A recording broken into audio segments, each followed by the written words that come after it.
तो आज हम वीडियो में ना बेसिक ऑफ ऑर्गेनॉन पढ़ेंगे।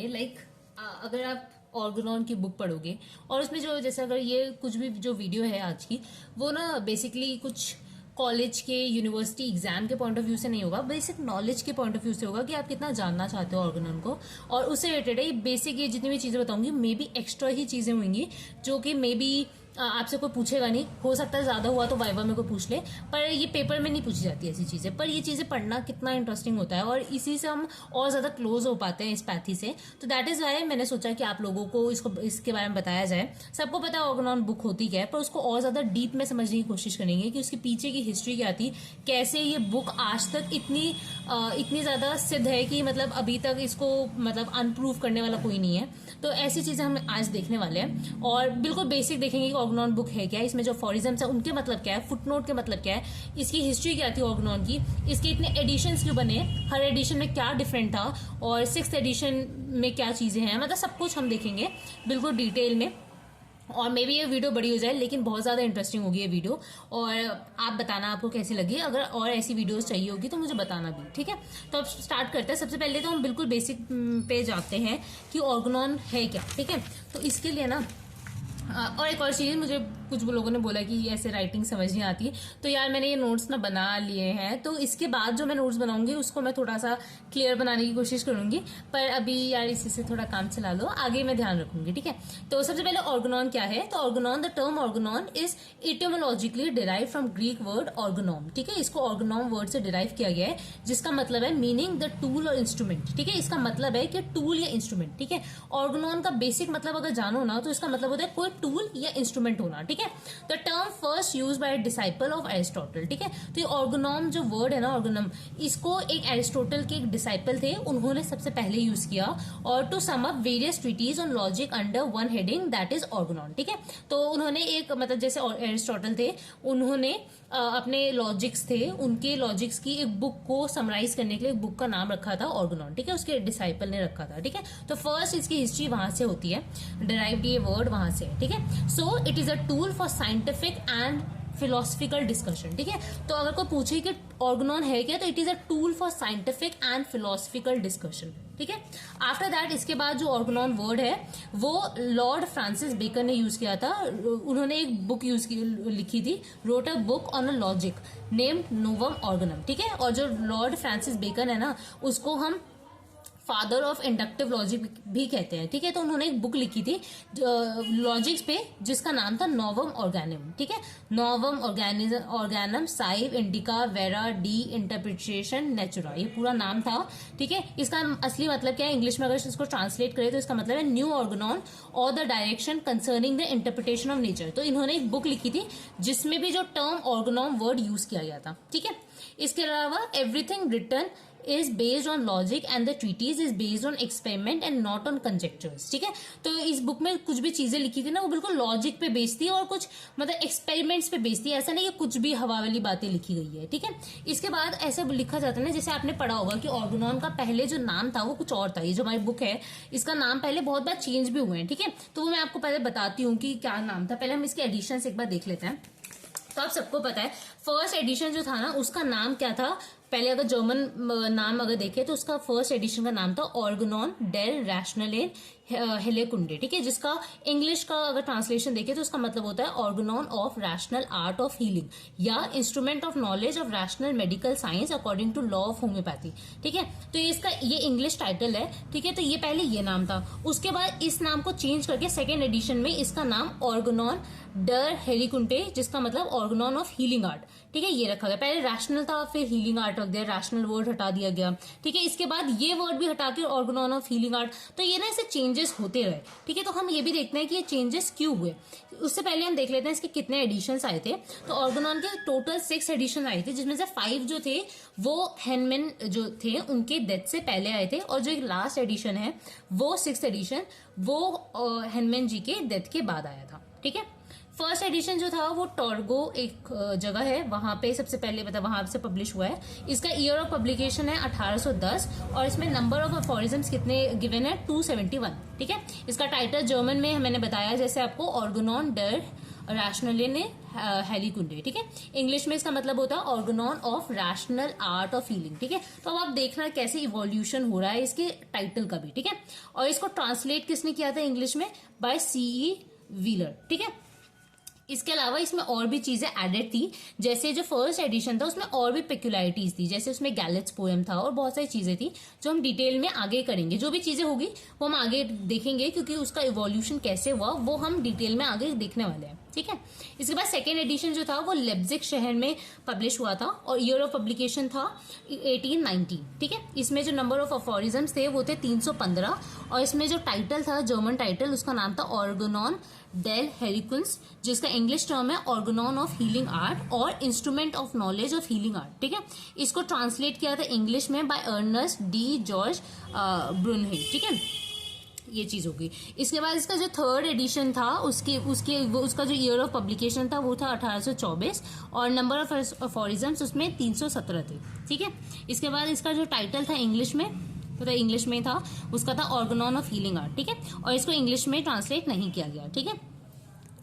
इसके बाद देखते हैं फोर्थ। एक और चीज, जो थर्ड एडिशन था उसमें एक न्यू चीज पहली बार डिराइव हुई थी, पहली बार दी गई थी, वो था ड्रग डायनामाइजेशन, ठीक है। ड्रग डायनामाइजेशन के बारे में सबसे पहले थर्ड एडिशन में बताया गया था, ठीक है। अब देखते हैं फोर्थ एडिशन। तो फोर्थ एडिशन जो था उसका ईयर ऑफ पब्लिकेशन है 1829, ठीक है, 1829। नंबर ऑफ अफोरिज्म्स में है 292 और टाइटल बिल्कुल सेम रखा गया था और ट्रांसलेशन इसका इंग्लिश में किया था चार्ल्स एच डेवरेंट ने, ठीक है। अब इसके अंदर जो न्यू चीज डिराइव्ड हुई थी वो थी थ्योरी ऑफ क्रॉनिक डिजीज। अगर आपको याद होगा तो 1828 में एक बुक भी उन्होंने लिखी है हेनमैन ने, द क्रॉनिक डिजीज करके, क्योर एंड वाली, ठीक है। तो उसके एक साल बाद उन्होंने fourth edition of Organon of medicine निकाला था, ठीक है। इसके बाद आता है फिफ्थ एडिशन। फिफ्थ एडिशन में जो न्यू चीज दी गई थी वो थी वाइटर फोर्स और ड्रग डायनामाइजेशन, ठीक है।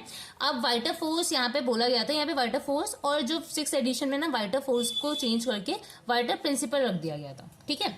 अच्छा, यहाँ पे ईयर ऑफ पब्लिकेशन 1833 है, नंबर ऑफ अफोरिज्म 294 है, टाइटल इसका इंग्लिश में सेम था और इसको इंग्लिश में किसने ट्रांसलेट किया था? आर.ई. डर्जन ने, ठीक है।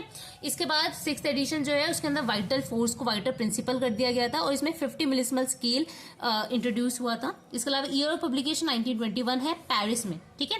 और ये जो है, ये नंबर ऑफ अफोरिज्म इसमें 291 है। इसके अलावा इसको publish after 78 years of Hahnemann's death, ठीक है। तो ये 78 ईयर्स हेनमैन की डेथ के बाद इसको क्या था, इसलिए इसको पोस्टमस एडिशन भी कहते हैं या आफ्टर डेथ एडिशन भी कहते हैं, ठीक है। इसको ट्रांसलेट किसने किया था? बाय विलियम बोरिक ने इसको ट्रांसलेट किया था, ठीक है। अब ये चीजें जो मैंने अभी बताई, मुझे लगता है कि आपको ये सारी चीजें तो पता होगी ही, ठीक है, इसलिए मैंने बहुत जल्दी आपको ये सारा चीज बता दिया। अब हम थोड़ा सा और डिटेल में जाते हैं और थोड़ा सा और डीपर घुसते हैं ऑर्गेनॉन में और देखते हैं कि क्या था, कितनी कॉन्स्पिरेसीज हुई थी इस बुक को पब्लिश करने के पीछे, ठीक है, या कितना ज्यादा क्रिटिसिज्म झेलना पड़ा था हेनमैन को। इसके बारे में पूरा जानते हैं, ठीक है। तो जो हम ऐसे पढ़ते हैं तो इसके अंदर आपने देखा होगा ना कि ऐसे आर्ट लिखा गया है, उसके टाइटल में आर्ट, मेडिसिन, ये सारे टर्म्स, हील, ये सब हीलिंग आर्ट है, ठीक है, रैशनल चीजें हैं। तो इन चीजों का मतलब क्या है, ये चीजें देखते हैं। तो आर्ट का मतलब होता है, आर्ट जो है एक लैटिन वर्ड आर्ट्स से बना है जिसका मतलब होता है स्किल और ग्राफ, ठीक है। सो मेडिसिन क्या है? मेडिसिन जो है डिराइव्ड हुआ है लैटिन वर्ड मेडल से, विच मीन्स टू हील, ठीक है। Other word is medicina of Latin origin, to medicate, इसका मतलब होता है टू मेडिकेट और heal. Study of the cause, diagnosis, prognosis and treatment of disease और इलनेस, ठीक है, relating to practice of medicine, इसका मतलब ये होता है। अब हील देखते हैं। तो हील जो है एक जर्मन वर्ड हाइलैंड से डिराइव्ड हुआ है जिसका मतलब होता है होल, ठीक है, जिसका मतलब होता है होल, ठीक है। अब आपने देखा कि first edition of Organon of medicine और second edition of Organon of medicine में 8 साल का गैप था।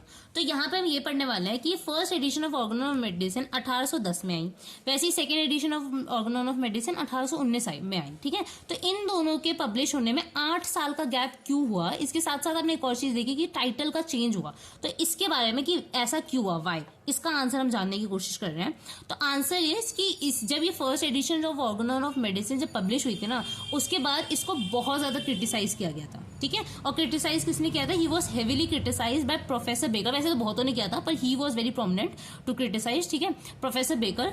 और इसी की वजह से removal of word rational from title because everyone call their system as rational. अब जैसे मैंने बताया पहले, जो इसका नाम था फर्स्ट ऑर्गेनॉन ऑफ जो था, उसका नाम था Organon of rational art of healing, ठीक है, जिसको चेंज करके ऑर्गेनॉन ऑफ हीलिंग आर्ट किया गया था सेकेंड एडिशन में। तो ये रैशनल वर्ड का नाम क्यों हटाया? क्योंकि ना उस टाइम पे जितने भी लोग थे वो सब लोग अपने सिस्टम्स को, अपनी चीजों को रैशनल कह रहे थे, ठीक है। तो इतना ज्यादा ये रैशनल वर्ड यूज किया जा रहा था ना कि हेनमैन जी को लगा कि यार इन्होंने इस वर्ड का मतलब ही बहुत ज्यादा बिगाड़ दिया है, तो इसलिए उन्होंने उस टाइटल में से रैशनल वर्ड हटा दिया, ठीक है। और असलियत में हेनमैन की मतलब देखा जाए कि हेनमैन जो थे वो रैशनल किस चीज को मानते थे, वो चीज देखते हैं। तो अगर आपने 54th एफोरिज्म पढ़ा है ना, तो उसमें रैशनल मेडिसिन और रैशनल आर्ट के बारे में बताया गया, और ये चीजें ना वहीं लिखी गई है कि जो हेनमैन थे उन्होंने रैशनल जो चीज है वो हर सिस्टम अपने आप को रैशनल बोल रहा था। तो ये चीज ना 54 एफोरिज्म में भी लिखा गया है कि अकॉर्डिंग टू हेनमैन रैशनल क्या है, ठीक है। तो वो चीज देखते हैं। तो बेसिक है रैशनल ऐसी चीजें जो एक्सपेरिमेंट पे बेस्ड हो, कोई लॉजिक हो उनके पीछे, कोई साइंस हो, उनको उन्होंने रैशनल कहा था, ठीक है। तो इसके पीछे 3 चीजें होती हैं। तो according to Hahnemann rational medicine are based on scientific inductive logic होता है, बेस्ड ऑन फैक्ट होता है, और एंड आर प्रैक्टिकली प्रूवन होता है, ठीक है। तो ऐसी चीजें जो किसी लॉजिक पे बेस्ड है, किसी फैक्ट पे बेस्ड है और उसको प्रूव किया गया है, ऐसी ही चीजें सिर्फ रैशनल है। पर उस टाइम सब लोग ही अपने मेडिसिन को रैशनल कह रहे थे, इसलिए हेनमैन ने सेकेंड जब वो एडिशन उन्होंने पब्लिश किया तो उन्होंने ये नाम हटा दिया, ठीक है। इसके अलावा removal of the word science, ठीक है, साइंस वर्ड भी उन्होंने हटा दिया था। ऐसा क्यों? Because possessor of science does not have the art to cure. क्योंकि उनको लगता था कि अगर जैसे उन्होंने कहीं पे भी ना साइंस वर्ड बहुत कम यूज किया एज कम्पेयर टू आर्ट। ऐसा क्यों? क्योंकि ना उनको लगता था कि किसी को भी क्योर करना वो एक साइंस से ज्यादा एक आर्ट है, ठीक है। Because possessor of science does not have the art to cure, क्योंकि जिसके पास साइंस जैसे नॉलेज है उसके पास ये आर्ट नहीं है कि वो क्योर कैसे करे, ठीक है। तो Hahnemann wanted the physician to be rather ideal artist successful in practice than to be scientist perfect theoretician who fail to deliver the good to cure, ठीक है। मतलब उनको लगता था कि जिनके पास साइंस है इसका मतलब वो थ्योरी में बहुत अच्छे हैं, पर हमें थ्योरी में सिर्फ अच्छा नहीं होना, हमें सिर्फ परफेक्ट थ्योरेटिशियन नहीं बनना। ये भी कहाँ लिखा है? फर्स्ट एफोरिज्म के फुटनोट में, कि हमें थ्योरेटिकल मेडिसिन नहीं देनी, वही चीज, ठीक है। फर्स्ट एफोरिज्म के फुटनोट में ये चीज मेंशन है। तो उन्होंने बोला कि ये थ्योरी से ज्यादा आर्ट है किसी भी इंसान को क्योर करना। तो दैट इज वाई उन्होंने हर जगह आर्ट वर्ड यूज किया है एज कम्पेयर टू साइंस, ठीक है। देन अब ठीक है, ये हो गया। इसके अलावा ये जो चीजें हैं वो कहाँ लिखी गई है? तो एक तो फर्स्ट एफोरिज्म के फुटनोट में, इसके अलावा ये इसका रेफरेंस इन इंट्रोडक्शन में भी दिया गया है, इसके 3rd पैराग्राफ में, ठीक है।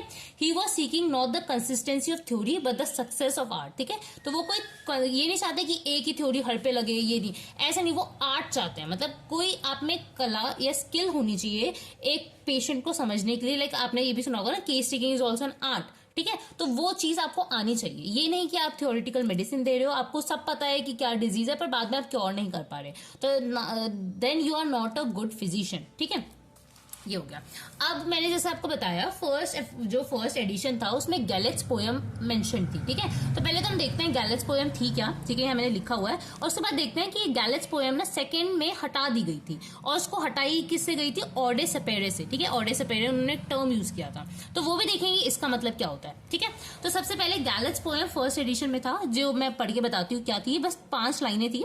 The truth we mortals need us blessed to make and keep the all wise slightly covered over but didn't bury deep. इसका मतलब क्या? गैलेट्स पोएम से वो बताना चाह रहे हैं कि उन्होंने बहुत पोलाइटली गैलेट्स पोएम में बोला कि जो भी आप जानना चाहते हो, जो भी आप चीजें खोज रहे हो दुनिया में, वो ज्यादा दूर नहीं, मतलब ज्यादा दूर नहीं छुपाई गई है। ऑल द वाइज ने ज्यादा अंदर नहीं छुपाई है, बस आपको वो मतलब होना चाहिए उसको ढूंढने के लिए कि वो इतना ज्यादा डीप बड़ी नहीं है। अगर आप चाहो तो किसी भी चीज का आंसर निकाल सकते हो। तो उन्होंने ये बहुत पोलाइटली ये चीजें बोली थी, ठीक है। तो doctor Hahnemann in first edition politely uses this poem as motto of to Organon, ठीक है। तो ये उनका मोटो था गैलेट्स पोएम, ठीक है।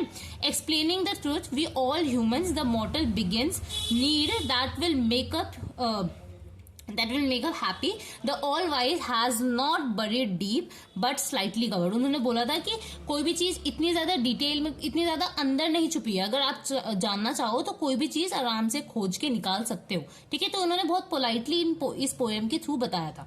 लेकिन जैसे आपको मैंने बताया, फर्स्ट एडिशन के बाद उनको बहुत ज्यादा क्रिटिसिज्म मिला, जिसकी वजह से उन्हें ये पोएम हटानी पड़ी। उनको लगा कि यार ये लोग तो कोई पोलाइटली मानने के लिए तैयार ही नहीं है, मैं इनको बोल रहा हूँ कि तुम एक्सपेरिमेंट कर लो, अगर तुम्हारे पास कोई फैक्ट है तो मुझे झूठा साबित कर दो, लेकिन फिर भी ये लोग इतना क्रिटिसिज्म कर रहे हैं। तो इसके बाद उनको लगा कि अब ये जैसे हैं हमें ऐसा ही आंसर करना पड़ेगा। इसलिए उन्होंने गैलेट्स पोएम, जो बहुत पोलाइटली उन्होंने आंसर किया था और बहुत पोलाइट मोटो रखा था, उसको हटा के थोड़ा सा हार्श हुए और उन्होंने एक वर्ड यूज किया, ऑर्डे सेपेरे, ठीक है। ऑर्डे सेपेरे का मतलब होता है डेयर टू बी वाइज, ठीक है। कि अगर आपको कुछ भी दुनिया में चाहिए या कुछ भी, अगर कोई चीज प्रूव करनी है, किसी भी चीज में अगर आप फर्स्ट हो, तो उसको प्रूव करने के लिए आपको वाइज, और मतलब आपको समझदार बनने के लिए डेयरिंग होना पड़ेगा, ठीक है। तो ठीक है, तो ये चीज है। Word first use by poet है। अच्छा, ये वर्ड जो था वो सबसे पहले एक होलेस करके एक पोएट थे, वो यूज करते थे, ठीक है। द लाइन वॉज, वो कैसे यूज करते थे, he who has begin his half is half done, dare to know begin, ठीक है। तो वो ऐसे इनकी कोई पोएम थी, उन्होंने उसमें ये चीज पहली बार यूज किया था, ठीक है। He use so to indicate and motivate people that if want to remove darkness, if enlightenment needed, we need to start becoming wise, ठीक है। तो जो होलेस पोएट थे ना, वो लोगों को मोटिवेट करने के लिए पोएम्स लिखते थे, जिसमें वो ऐसे लिखते थे कि अगर आपको डार्कनेस से हटना है तो आपको पहला कदम उठाना पड़ेगा, आपको वाइज बनना पड़ेगा, ऐसे करके उनकी कोई पोएम थी, ठीक है। And therefore and all his moral story and poem with aude sapere, ठीक है। और वो हर अपनी पोएम या जो भी मोरल स्टोरी लिखते थे उसको एक वर्ड ऑर्डे सेपेरे से एंड करते थे, ठीक है। सेकेंड टाइम ये सेम वर्ड एक और ने यूज किया था, एमिनॉल केंट करके, ठीक है। Use this word describing the age of enlightenment, ठीक है। तो एज ऑफ एनलाइटमेंट को डिस्क्राइब करने के लिए उन्होंने वापस ये वर्ड यूज किया, ठीक है। इसके बाद हेनमैन जी ने इसको यूज किया as the motto in the second edition of Organon of medicine, ठीक है। तो हेनमैन और ऑर्डे सेपेरे का क्या रिलेशन था वो देखते हैं। तो जो हेनमैन थे, उन्होंने use the word aude sapere first time in his book. अच्छा, ऐसा नहीं है कि ये जो हेनमैन ने जो ऑर्डे सेपेरे जो वर्ड यूज किया था सबसे पहले सेकेंड एडिशन में यूज किया था, नहीं, उससे पहले भी उन्होंने, हेनमैन ने ये ऑर्डे सेपेरे जो वर्ड था ना, वो फर्स्ट टाइम अपनी एक बुक मेडिसिन ऑफ एक्सपीरियंस में पहले ही वो यूज कर चुके थे, ठीक है। उसके बाद उन्होंने यहाँ पे यूज किया था, ठीक है। तो why Hahnemann compelled to use this word, ठीक है, बिकॉज उनको क्रिटिसिज्म मिले थे बहुत सारे। जैसे पहला, professor baker of Berlin wrote a specific book against homeopathy, उन्होंने तो एक बुक ही लिख डाली थी होम्योपैथी के अगेंस्ट, ठीक है, आफ्टर जब फर्स्ट एडिशन पब्लिश हुआ। उसके बाद क्या है, हॉफलैंड ने भी एक पब्लिश नोटिस किया था, एक ऐसे लिखा था डाई होम्योपैथी करके, ठीक है। इसके बाद 1810 में doctor Simon publish a monthly journal anti Organon. तो आप देख सकते हो कितना ज्यादा क्रिटिसिज्म होने लग गया था फर्स्ट एडिशन के बाद, ठीक है, कि प्रोफेसर बेकर ने एक बुक लिख दी, एक ऐसे लिखा गया डाई होम्योपैथी, एक जर्नल्स छापे गए 1810 में एंटी ऑर्गेनॉन करके, ठीक है। इसके अलावा बहुत सारे होम्योपैथिक डॉक्टर थे जिनको प्रोसिक्यूट कर दिया गया था लॉ के द्वारा। इसके अलावा एक फॉलोअर थे हेनमैन के, डॉक्टर हर्नबर्ग, ठीक है, उनको जेल में डाल दिया गया था। इवन उनका जो मेडिसिन बॉक्स था उसको भी बरी कर दिया गया था ग्राउंड में, ठीक है। तो उन्होंने बताया कि यार इतना कुछ हो रहा है, तो इससे वो क्या दिखाना चाह रहे हैं कि भाई इतना कुछ कर रहे हैं, मेरे जो फॉलोअर्स हैं उनको भी इतना हार्म किया जा रहा है। इससे समझ आ रहा है कि उनको डेयरिंग होना पड़ेगा वाइस अपने आप को दिखाने के लिए। उनको कोई चीज अगर प्रूव करनी है तो उनको डेयरिंग होना पड़ेगा, ठीक है। इसलिए उन्होंने ये वर्ड ऑर्डे सेपेरे यूज किया, ठीक है। इसलिए उन्होंने ये वर्ड ऑर्डे सेपेरे अपने सेकेंड एडिशन में यूज किया, ठीक है। तो ये कुछ चीजें थी जो फर्स्ट और सेकेंड एडिशन में अलग अलग हुई थी, ठीक है। इसके अलावा और क्या चीजें हैं, तो प्रीफेस टू फर्स्ट एडिशन में क्या न्यू चीजें लिखी गई है, तो इसमें बताया है कि रीडर को जो भी ऑर्गेनॉन ऑफ मेडिसिन पढ़ेगा उसको कैसा होना चाहिए। तो कैसा होना चाहिए, ही शुडंट बी इंडोलेंट, आलसी ना हो, मतलब लव ऑफ ईज और ऑब्स्टिनेट ना हो, ठीक है। ऐसा बंदा अगर ऑर्गेनॉन ऑफ मेडिसिन पढ़ेगा तो उसको कुछ समझ नहीं आने वाला, उसके लिए ये फालतू चीज है, ठीक है। इसके अलावा the reader should also be freedom from prejudice and क्या है, एक मिनट, इसके अलावा बहुत ज्यादा जीलस होना चाहिए, ठीक है, चीजें समझने के लिए, ठीक है। इसके बाद सेकंड चीज, एक और चीज जो प्रीफेज और फर्स्ट एडिशन में लिखा गया है वो है थ्योरेटिकल मेडिसिन और होम्योपैथी में फर्क। ये चीज भी पहली बार फर्स्ट एडिशन के प्रीफेज में लिख दी थी, ठीक है। इसके अलावा फुटनोट की इंपॉर्टेंस क्या है, तो फुटनोट क्या होता है ना, ये एक्सटेंशन होता है of any particular word of aphorism and is done in footnote. ऐसा नहीं, कुछ लोग समझते हैं कि अफोरिज्म लिखा, अफोरिज्म के नीचे फुटनोट है तो वो उसी को समझा रहा है, ऐसा नहीं होता, उसकी एक्सप्लेनेशन नहीं होती। वो अगर कुछ एक्स्ट्रा ऐड करना चाह रहे हैं तो वो चीज फुटनोट में लिखी गई होती है, ठीक है। इसके अलावा अपेंडिक्स में क्या होता है, तो अपेंडिक्स को ना विंडो फॉर अफोरिज्म्स कहा जाता है, ठीक है। और ठीक है, इसके अलावा इसको रिटर्न किसने लिखा था, आर.ई. डडजन और रिचार्ड ह्यूग्स ने लिखा था, ठीक है। तो ये हमने कुछ बेसिक चीजें पढ़ी है ऑर्गेनॉन के बारे में। इसी के साथ जैसे हमने फर्स्ट और सेकंड एडिशन से रिलेटेड बहुत सारी चीजें आज हमने डिस्कस की, प्रीफेज में क्या होता है, ये वो बहुत सारी चीजें की। इसके अलावा भी इसकी हिस्ट्री इतनी बड़ी है कि इसके लिए लाइक इतनी वीडियोस लग सकती है ना, मतलब इतनी सारी चीजें बातें हो सकती है कि जिसका कुछ अता पता नहीं है। तो हम उसके बारे में, अगर आपको ये चीजें वीडियो पसंद आएगी, जैसा भी रिस्पॉन्स रहेगा उसके अकॉर्डिंगली मैं बनाऊंगी आगे वीडियोस, ठीक है। तो दैट इज, ये था बेसिस ऑफ क्या कहते हैं ऑर्गेनॉन से रिलेटेड वीडियो। अगर आपको पसंद आई तो आप मुझे बताना वीडियो से रिलेटेड, या कुछ और भी अगर आपको कुछ बोलना हो, पूछना हो, बताना हो तो please let me know in the comment section, so that it is for the video. Bye guys.